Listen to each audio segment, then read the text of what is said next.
All right, YouTube, how you doing? Welcome back to the channel. It is Wednesday, April 23rd. We have a full MLB slate to dive into in today's video. Like we always do, I'm going to dive into each and every one of these games. I'm going to give you my prediction on the side. I'll give you my prediction on the total. We'll talk about any other plays like player props that we like within the game as well. But as always, guys, keep an eye down on the pinned comment of this video. That'll take you to all of my final plays. So I'm actually rolling with myself. If that does interest you, it's absolutely free down in the pinned comment. All right, YouTube, how you doing? Welcome back to the channel. I tell you guys I'm a dummy all the time. They don't suck. They've just been sucking. Get them down to -3 for more juice than Jose Canseco in his prime. Tell me you're new without telling me you're new. So don't go jumping down my throat in the comments, right? If you want to fade me, or if you do want to ride me, this still leaves a bad taste in my mouth, right? And remember, more chins, more wins.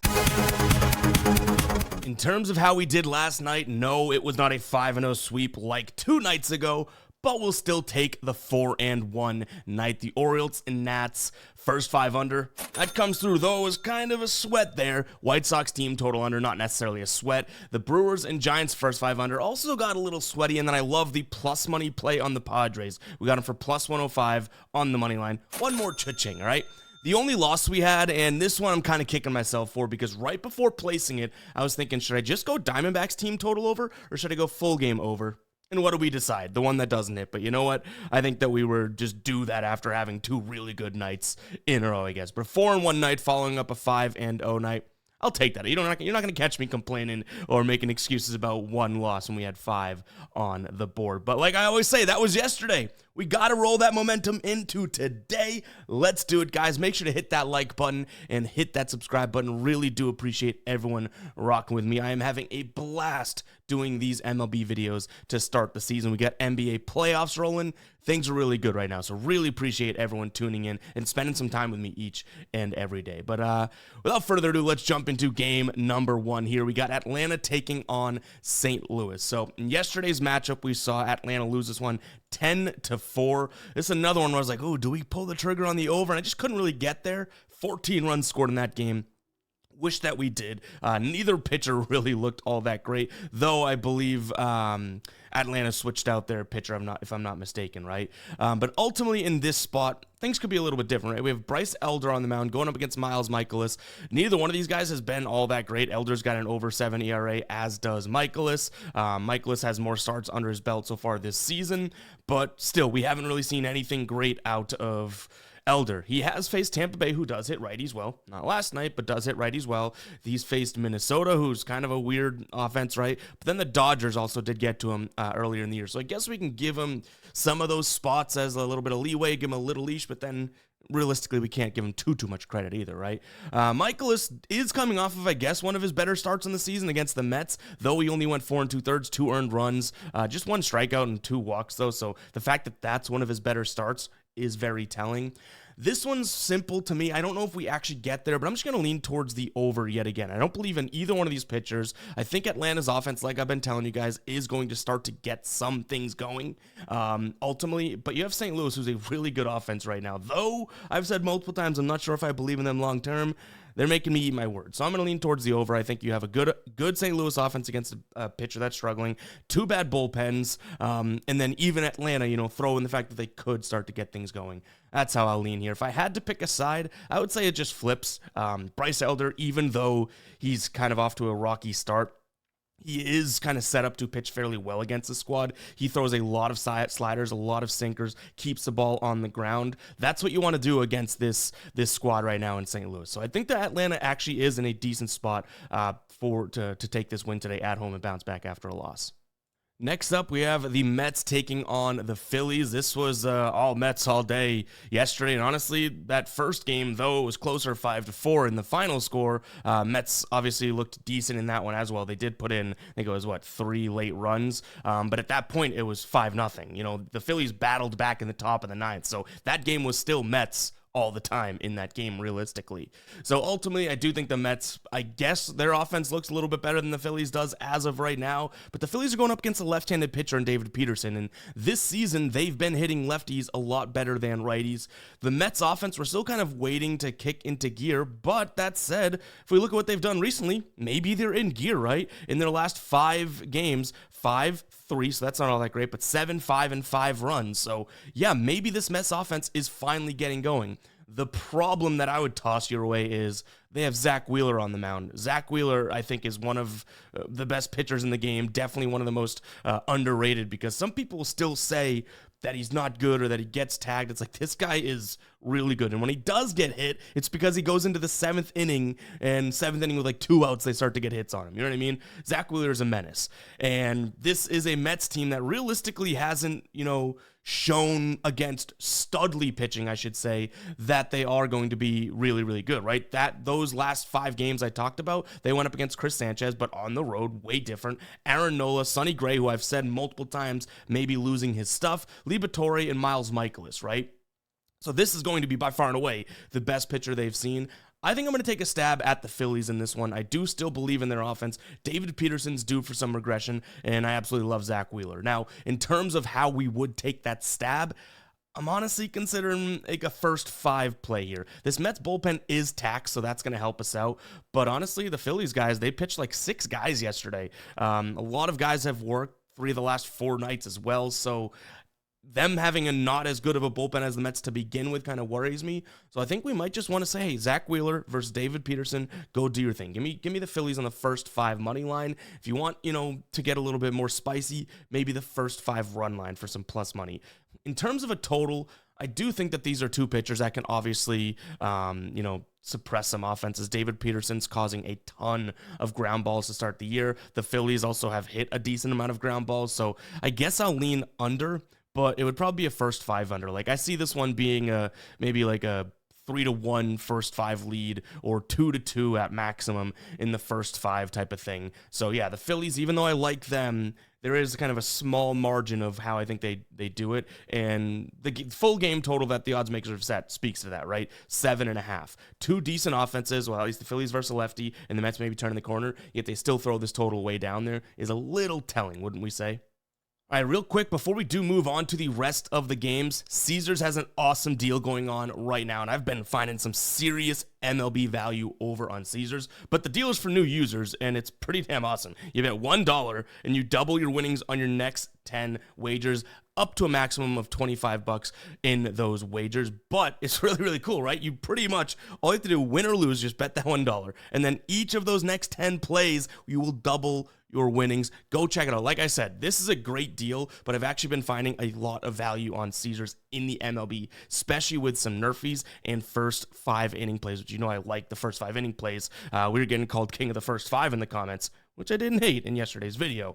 But ultimately, guys, go ahead and check it out. I always say the more books, the better.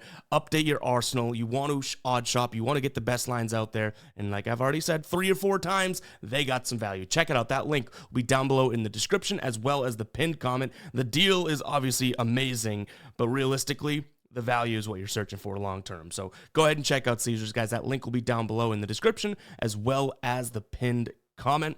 Let's jump back into the rest of these games now. All right, Cleveland taking on the Yankees. On the mound for Cleveland, looks like it's going to be Luis Ortiz, who's had a pretty good start to the year. I mean, if you look at his numbers, yeah, you can make arguments that, I don't know what you're talking about, Ev, right? But at home this year, .53 whip, a FIP of 2.85, an expected FIP of 1.65. Now, has he had a lot of home starts?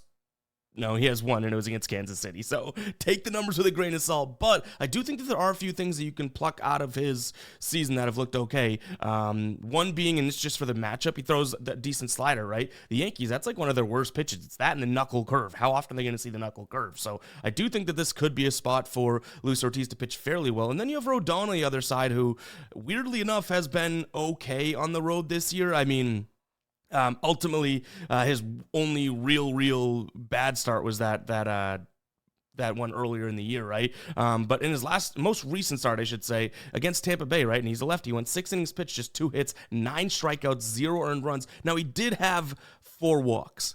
I think that's worth throwing in because, guys on base here, allowing Cleveland, who has been getting timely hits, to knock them in could be worrisome. But I think both pitchers could do okay. I think I'm going to lean towards an under, maybe a first 5 under in this one. And then when it comes to a side, I still believe this Yankees offense is better than Cleveland's, right? Even though they haven't won a game yet in this series or anything like that, and maybe their offense has kind of looked sluggish for 3 to 4 games or so.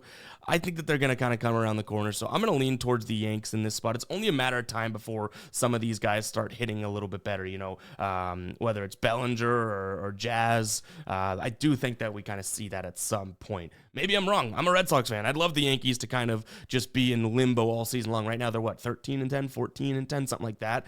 But to me, I do think that, they don't go out here and end up getting swept by Cleveland. I think they take at least one, and they've lost the first 2. So I'll lean Yankees as well as a slight lean to the under. Let me make sure we didn't have any player props in this one. Kind of feel like we did. I think we had one under. I'm not sure if I want to roll with this one. He's playing okay, but now he's in a little bit of a slump. 4 straight games of no hits. I like Carlos Santana under 1.5 hits, runs, and RBIs. My problem with it is that he does hit lefties fairly well, but the slider and changeup, Rodon's second and third pitch, he doesn't hit well. So there are some little bits that we could pull from it. But even if you do look into this a little bit further, which we've done a little bit of our due diligence this morning, 20 plate appearances against, average of 444, on base percentage 500, hits 8, home runs 2, RBIs 4, only strikes out 10% of the time. So we kind of talked ourselves off of that one. But if you're playing into a slump, which is something you can do in baseball, sometimes, even though it's so numbers and analytical driven, if a guy has just been stinking and you feel like he's not due to not stink, you can kind of play to the slump. I don't know if we do that today on a really good hitter like him, though. All right, Tigers taking on San Diego. Reese Olson on the bump going up against Hart.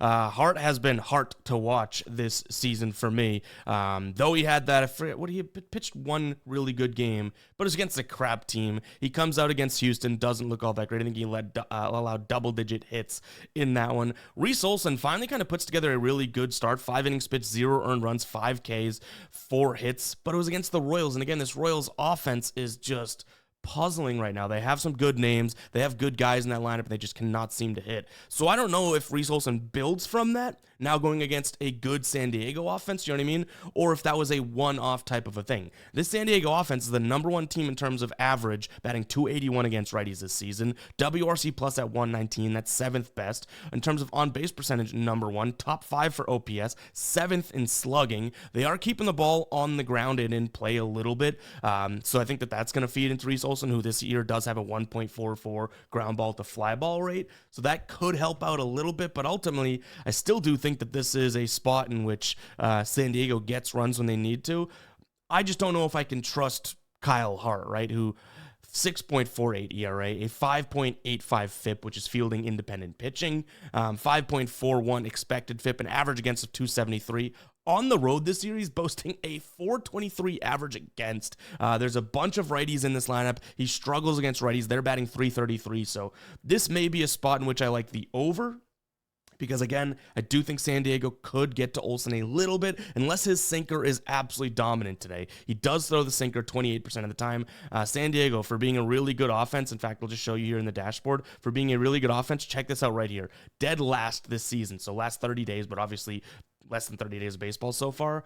Dead last this season at hitting the sinker in terms of runs above average. So that's obviously worth noting that if his sinker, which is the purple down here in his pitch mix, yeah, we could see some, struggles from the San Diego offense, but I'm taking a peek at all of these righty things, all of these righty numbers on the road. They look decent. So I'm going to lean over in this one. Maybe a San Diego team total over is how I would consider playing the side if we had to kind of pick a side, because I don't know if I love the idea of at all backing Kyle Hart. Even though you're getting plus 140, I'm not at the biggest fan there. Now, I do think that they do both have good bullpens, so the over in the first 5 could be a look, but ultimately I think both these squads, the more innings you give them to hit an over, I think that we could be better off. So that's how I'd play it, and again, if I had to pick a side, it'd be kind of beating around the bush to get to San Diego, but it would be a team total over, not backing them on the money line.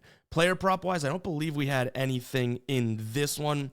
Let me just confirm, and then I'll explain how you guys can get access to that dashboard you just saw, which is the dashboard that we use every single day to help us with our plays and whatnot. All right, this is one that we are thinking about, and he's been in an absolute rut. Honestly, hasn't played too much, and I don't even know if he's definitely playing in the lineup today, but I believe we saw, Connor Joe under 1.5 hits, runs, and RBIs. Not playing every day, not getting in a rhythm is kind of what we're aiming at here, but we'll see if that makes its way into being a final play. I like to back my plays with data. We just don't obviously have that much data on him this season. overall. So yeah, keep an eye on the final plays. I think San Diego team total over or the over in this game could make its way into being a final play or 2 final plays. All right, getting access to that dashboard, GuyBostonSports.com. It's also the link in the pinned comment that takes you to the final plays. You go to the members area, top right here. Under that, you'll see MLB dashboard. Now, I'm logged in, so I'm going to see the dashboard right away, right? And we just launched a video, which if you click here, you'll see it, explaining how to use it. But you can open this bad boy up. You can zoom in every single game, each and every day, broken out in a visual format. We have pitcher data on the left, batting data down to the player on the right. We even have a little box for some bullpen data, some really good stuff to help you start your research process each and every day. This pulls from like 7 or 8 sites. Some is automated. A lot I'm doing early in the morning each and every day, plugging in, making sure things look okay. But it just helps me and you, because I use this bad boy as well, me and you optimize our research process and make it more and more efficient. Now, if you do not have a membership with us already, this is what you'll see when you head over to the members area and then click MLB dashboard. You're going to say, hey, membership required. You can view the membership levels, and we have 3 options right now, two of which are probably applicable to this video. We have the all sports dashboard, meaning you get all of our dashboards right now, NBA and MLB.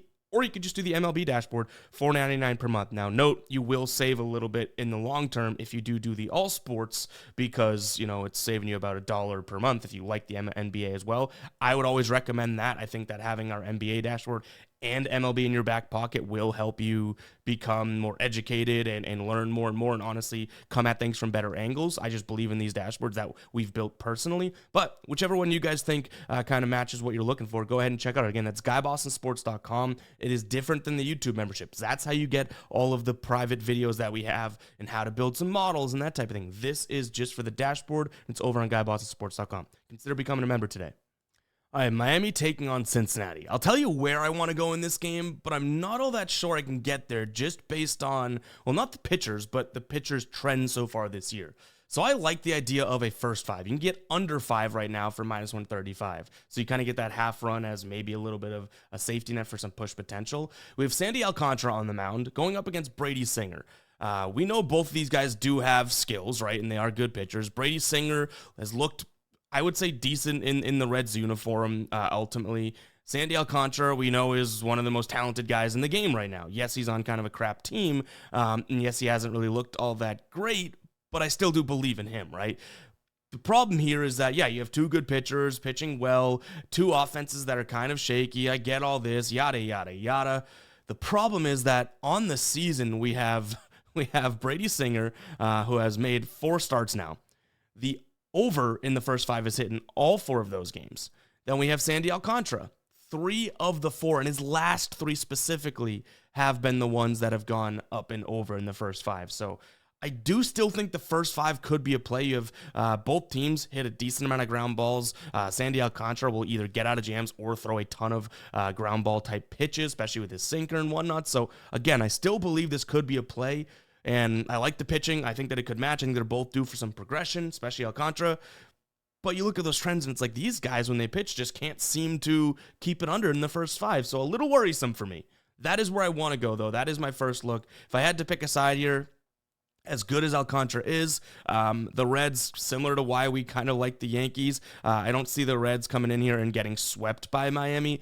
These games have been a little closer than they might even look, right? So Brady Singer, if he can go out there and pitch even well, I'm thinking that this offense in the Reds kind of gets back to doing what it was doing just a few games ago, right? Just like a week ago, honestly, like 5 days ago, what they were doing. I don't need the 24 runs like they scored, but I do think that they could be a little bit better. So I'm going to lean towards the Reds in the first 5 under in this one. In terms of player props, there's a couple matchups that I do like for overs. Now, you won't see me obviously say over too many times when we're talking player props, at least to start the year, because I have been loving taking unders on player props. But TJ Friedel has been looking really, really good, and he's going up against Sandy Alcantara, who Sandy Alcantara against left-handed bats struggles a little bit. I will say the pitch mix isn't the best for him, but again, lefty-righty splits look pretty damn good. And then Eric Wagman has just been killing it. Last 10 games here, he's averaging 3 hits, runs, and RBIs. On the season, he's averaging 1.95. So he's looking pretty damn good as well. His last 2 games against Cincinnati, first game and second game,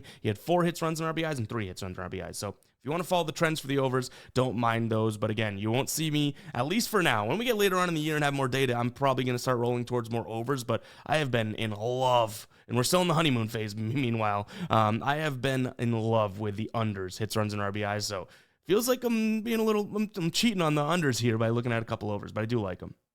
All right, Red Sox taking on Seattle. This is a tough one, if you ask me. And I guess by watching the video, you're kind of indirectly asking me.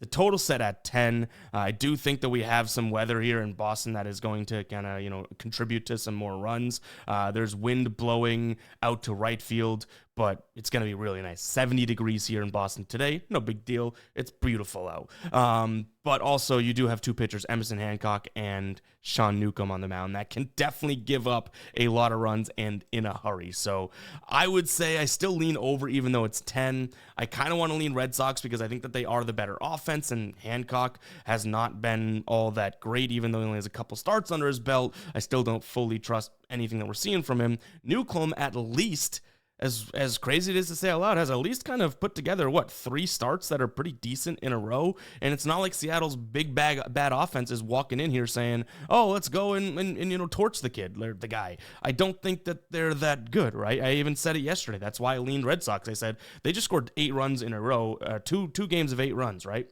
in a row. This Seattle offense isn't fully good to go yet. I expect them to come back down to earth.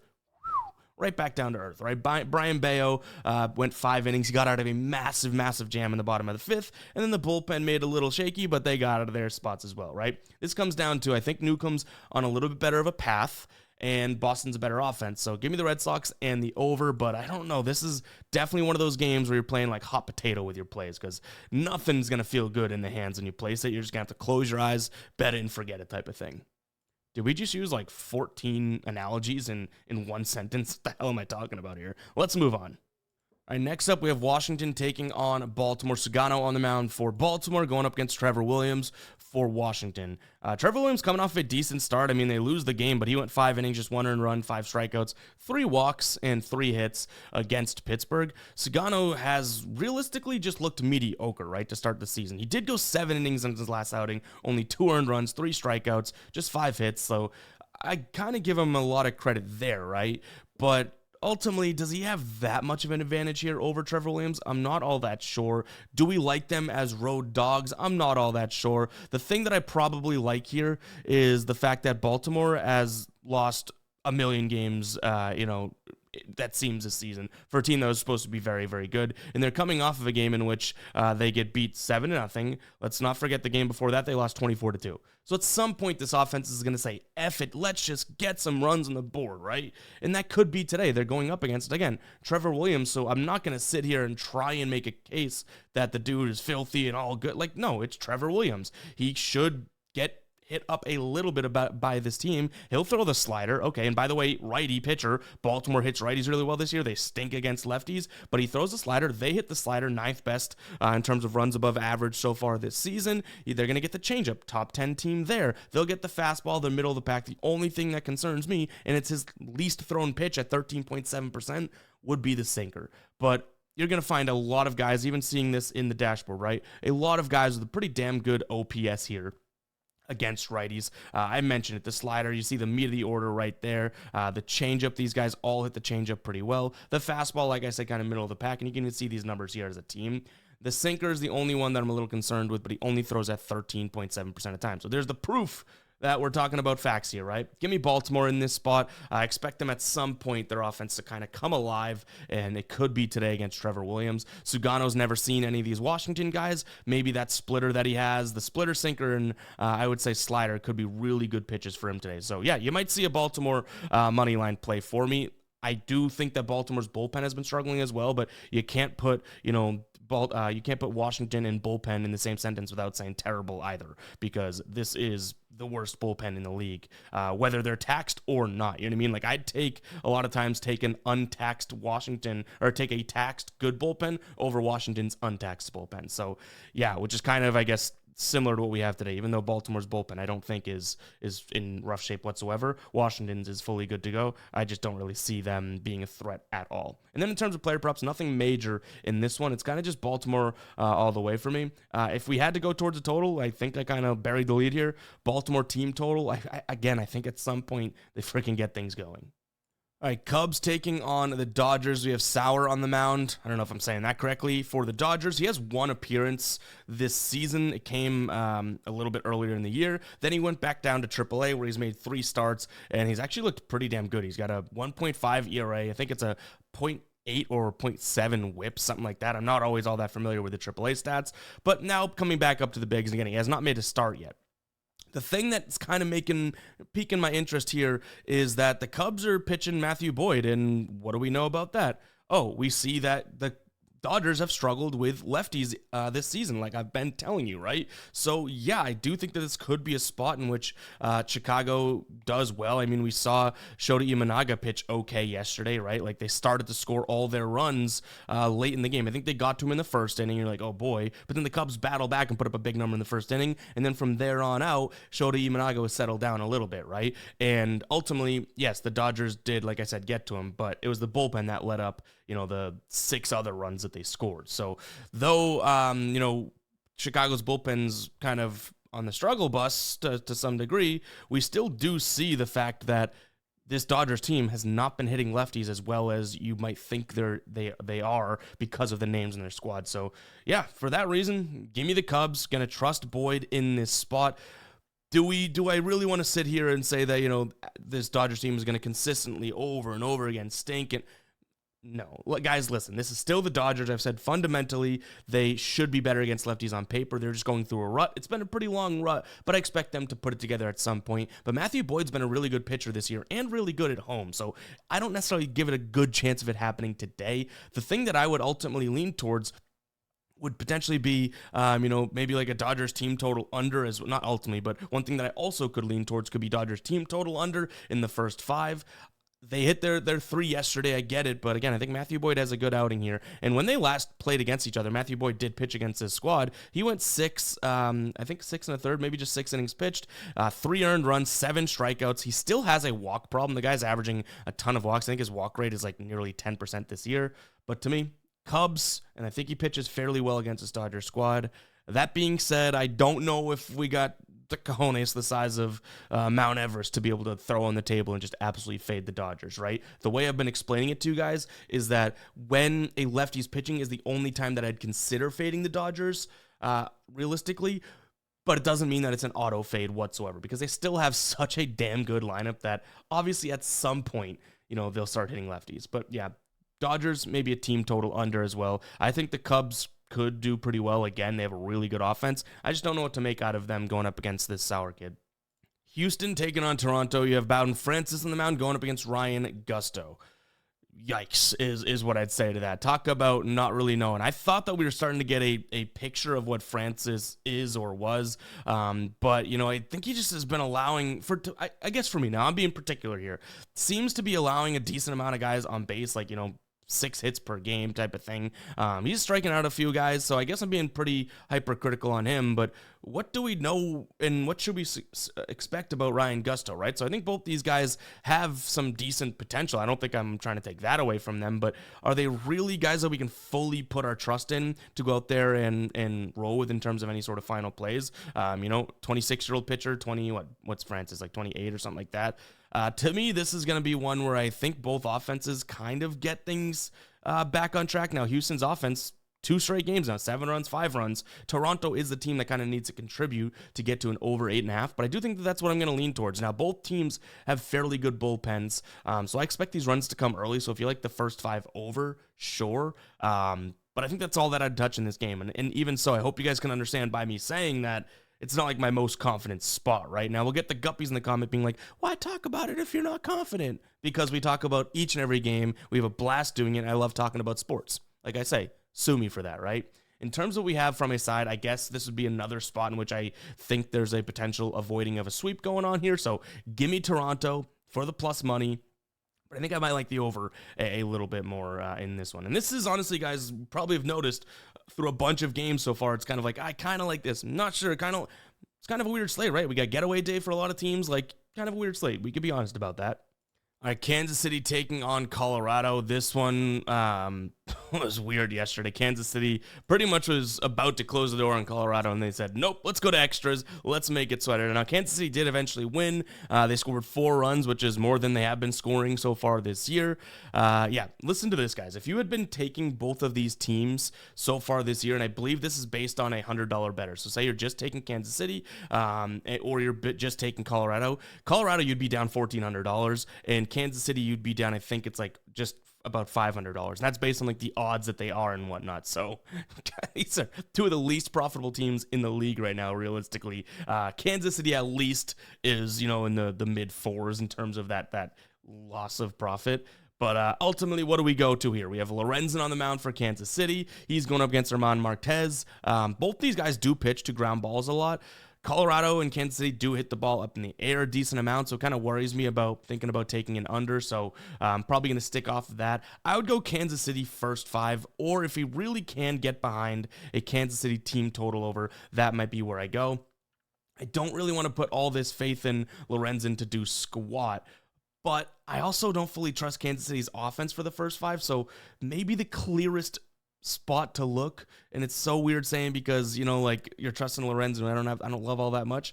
You could look at Colorado's team total under 3.5 for like even money right now. That may be more likely than Kansas City going out there and scoring 5 runs. Do you know what I mean? So I think that's how I'd play, and that's kind of a hybrid between backing Kansas City but not having to back the offense. Usually when we're talking about these sort of beat-around-the-bush plays, it's completely opposite, right? It's like, I don't like the pitcher, but I like the offense, so let's take their team total over. We can eliminate the pitcher. Today, it's like, I don't love the offense, so maybe we just back the other team stinking, because Lorenzen can keep it together, right? In terms of his pitch mix, he's going to throw 6 different pitches: fastball, changeup, curveball, slider, cutter, sinker. Do I need to tell you that there's really no pitches that Colorado hits well? And then throw in the fact that the splitter is the only pitch that they're actually hitting at a top 10 rate in terms of runs above average. He doesn't throw a splitter. So yeah, this is probably a spot to be able to fade Colorado's offense. Maybe first 5, because who knows what this bullpen will trot out there. So if you look at the first 5 right now, under 1.5 for Colorado, that's still also, taking a peek there at that under, and you're still getting even odds, even money. Colorado this season on the road has hit the under in 8 of 10 games. They did go over it against the Dodgers a couple times in that series, but ultimately every other game they scored 0 runs in the first 5. Maybe this is a good spot for a first 5 under for their team total, backing Lorenzen, as crazy as that might be. By the way, guys, I feel like just watching that back as we're in post, like I was ragging on Lorenzen. It's not really that. It's more so the volatility of this Royals team. Even Lorenzen this year, I feel like he's had some good starts, some bad starts, mostly leaning towards bad, I guess. So I don't mean to be like a Michael Lorenzen hater out here. We'll still consider Colorado team total under. I don't want you to see that as a potential final play and be like, what the heck? I thought you hated Lorenzen. I don't. It's just, that's kind of the vibe I was going through, I guess, while we broke that down. So Michael Lorenzen, when you're watching this, because I know you are, I apologize. Be good today if we roll with you. Minnesota taking on the White Sox. We have Bryce Wilson on the mound going up against, I believe it's David Festa. Let's confirm that as we go through this. Yeah, David Festa. What do you want to say about this White Sox team? That they are, the worst or one of the worst in the league. We know that. They're more profitable than the Rockies, though, FYI. This Minnesota team also has just been kind of abysmal to start the year. Right now, they get the win yesterday against the White Sox, great, but they got swept by Atlanta. They're probably on their high horse after winning a series against the Mets. Before that, they lost a series against Detroit. So I don't think this Mets team is in any position. David Festa, as well, to be laying this amount of juice. But if we're honest, David Festa to start the season, can't really knock him, right? He's got a no earned run average so far, 0 earned runs, 1.11 whip, a FIP of 2.14. Now you're probably like, oh, he's only pitched at home. This game's at home, and it's against a bad offense. So I don't see any reason why we would race to the window to figure out how we can lay Minnesota minus 250. Even taking them on the run line, I'm not sure I want to trust the offense and all that, but any which way you want to kind of cut this one up, I do think that there's a massive advantage to Minnesota. So Only thing I would say, and I don't have any to share just yet, which we'll probably look into it and try and maybe get something, because I do think that there are a couple good looks here, would be the idea of maybe taking a peek at some White Sox players and looking at their unders. We might be able to get some unders in runs, unders in hits, runs, and RBIs, because I don't think that they're going to get on base enough to, one, if you're taking hits, runs, and RBIs, don't think there's going to be much opportunity for guys to get knocked in or anything like that. David Festa, like I mentioned, has been good. Minnesota has been good. I expect some regression to occur, but we did have, a couple nights ago, have the thought of taking the team total under for the White Sox, and I don't necessarily hate that again here. So yeah, we're kind of thinking about, what is it? Can we still get it at? If we can't get it at 3.5 again. Yeah, it's still okay. -146 for under 3.5. That would be what we'd consider ultimately. But you really got to trust David Festa, who obviously is a good pitcher, but don't we expect maybe some regression out of him here? I'd go with an under, though, overall. Not saying Bryce Wilson's going to go out there and dominate this squad, but I don't think Minnesota's offense is all that great. We could see a game just like we did yesterday, right? 4-2. Actually, Chicago's team total over was yesterday, not 2 days ago, that we cashed it on. So I see another game just like that. Both teams, if we just add up what their scoring runs for and runs against, it's about 3 runs for and 4 and change runs against. That's going to add up to like 7-something, staying under this 8.5. Kind of a weird one, guys, as are many games on today's slate. In fact, if you've made it this far into the video, comment weird slate. Weird slate. Let me know that you made it this far in the video. All right, Angels taking on Pittsburgh. I think the first thing that I take a peek at here is my lovely first 5 under. We have Kochanowicz on the mound going up against Andrew Heaney. He's been pretty good. Heaney's been pretty good to the first 5 under this year. Kochanowicz, not so much, but he is going up against a brutal offense here, right, in Pittsburgh. A team that struggles to get the ball in the air, keeps it on the ground. He's a guy that will pitch, 1, a lot of pitches, but 2, just keep the ball strictly on the ground. He throws a ton of sinkers, sliders, and fastballs. And then Andrew Heaney also has some decent numbers at ground ball to fly ball rate so far this year. So I think both of these squads keep the ball on the ground at least through the first 5. I don't even mind the idea of a full game under either. I don't think either offense is all that impressive. So that's where I would go probably before picking a side. I don't think you're going to see Pittsburgh score 9 runs again. They scored 9 runs yesterday, right? That was with Bailey Falter, and even most of those runs came during the first 5 innings. Makes me kind of feel even better. I don't know. That's my weird brain working in weird ways. Makes me feel even better about the first 5 today. Like, they got off to a hard start yesterday. No way a team that realistically is not a good offense is going to do that again. You know what I mean? I don't know. Maybe it's just my brain working in weird ways. But first 5 under is what I'd look at, mainly because not good offenses and a lot of ground balls that I'm expecting today. If I had to pick a side here, I do think that Andrew Heaney's the better pitcher, but there's no denying which offense I think could get more timely hits and more hits that, one swing could put it out of the ballpark. The Angels have a ton more power than them, even when you look at it from the, versus lefty and righty perspective. So obviously the Angels going up against Heaney, who's a lefty, top 10 in ISO, top half of the league in slugging on the season, 5th and 8th. So yes, better against righties, but still good against lefties. Pittsburgh, 28th and 26th in terms of those 2 numbers. So, yeah, I would say Angels is probably his side, even though I do think that Heaney is, the better pitcher. I would say if you like Pittsburgh, trust him, trust their bullpen, look at an under. I like the first 5 under, but you could look at an under. That means if Heaney did his job, the bullpen does their job, sure, Pittsburgh has a chance to win this one, but it at least means that they suppress the Angels' offense a little bit, which shouldn't be that hard to do. You have to just avoid the big balls. Pause, because that is what the Angels will do. All of a sudden, they have 1 run, and then a couple swings later, it's like boom, boom, boom.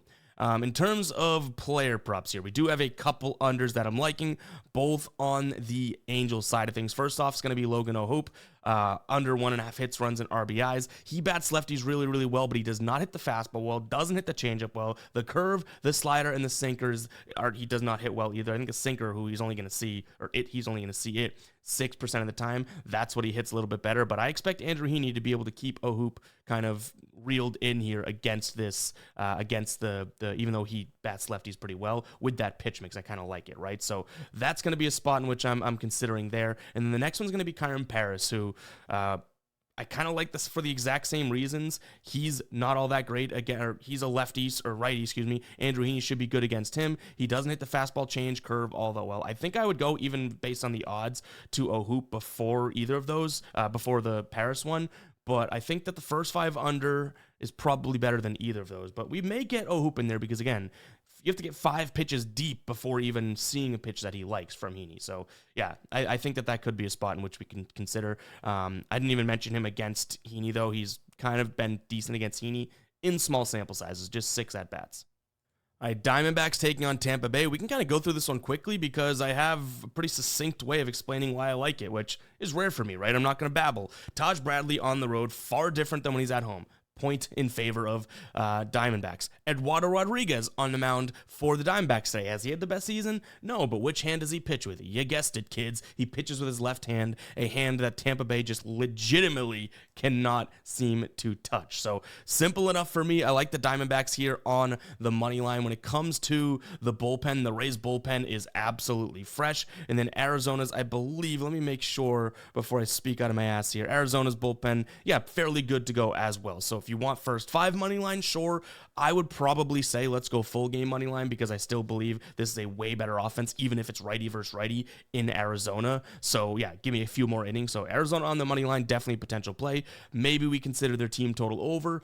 But I do think that there's a big factor here that Rodriguez is a lefty, and Tampa Bay, again, struggles mightily against the left hand. So, yeah, pretty succinct there. How about that? 2 plays that I like. Arizona team total over and Arizona on the money line. Also, first 5 money line as well, but I think full game money line might be the best one that I'm liking. And then in terms of a total, like I just said, I think you have 2 ships passing in the night. Don't know how many runs Tampa Bay is going to score. Think Arizona can go off, either team total under for Tampa Bay or team total over for Arizona. Now we're going to get the people in the comments being like, why can't you do every game that fast?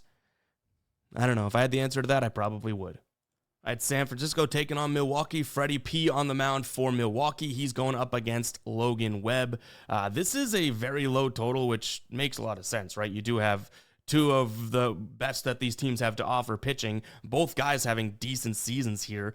Freddie Peralta struggled a little bit on the road, but what I like about him in this spot is the fact that he throws a ton of fastballs, and that is by far and away the worst pitch that San Fran is seeing so far to start the season.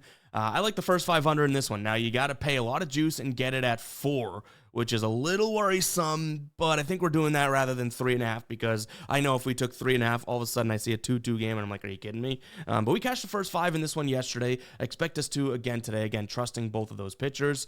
Logan Webb's going to have to keep this one on the ground, but it shouldn't be too hard because that's kind of his MO anyways, and you have Milwaukee start the season here, the number 2 team, in terms of ground ball to fly ball rate in favor of ground balls, number 2 team against righties, and then number 1 when they're against righties on the road. So yeah, I like the spot for first 5 under. If I had to pick a side, I would say that, the value I would estimate here is on the Brewers, just given the fact that, they scored, 10 runs yesterday, something like that, and maybe they got a little momentum going, and you throw in the fact that Peralta has some good numbers against San Francisco, you throw in the fact that, they don't hit the fastball well, maybe the bullpen's where you kind of get me and say, well, San Fran's bullpen is definitely better, and they're fairly rested, sure, but I think Milwaukee for the plus number is where I'd go. Paying nearly minus 160 or minus 150, depending on what you can get for San Fran, doesn't seem like it jives all that well in my brain here. Now, in terms of player props, there are some potential plays to look at in this one because of the pitching, I would say.